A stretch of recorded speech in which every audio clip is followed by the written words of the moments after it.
This recording is from the British Council.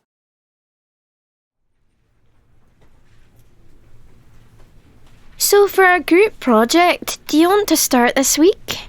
Yeah, I want to start early so we have enough time. Me too, but I've got a big maths project too. How about we meet first to plan what we're going to do? Just for an hour. Good idea, Cara. When are you free? I can always do mornings before 10.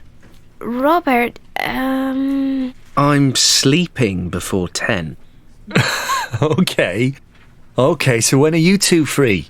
Wednesdays are good for me. But not very early, please. I can't do the mornings on Wednesdays, but I have 3 till 5 free. I can do 4 o'clock, just before my maths class. Great, 4 then. Where shall we meet? The library?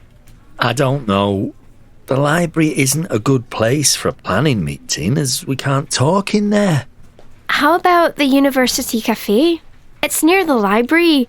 We can talk in there and eat cake. Cake is good. Okay, so Wednesday at the cafe. I need to leave at 10 to 5 to go to my maths class. No problem. Planning will take less than an hour. Okay, see you Wednesday for cake. See you, Salim.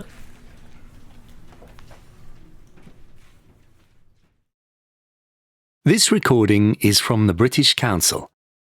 To find more activities to practice your English, visit www.britishcouncil.org/learn English.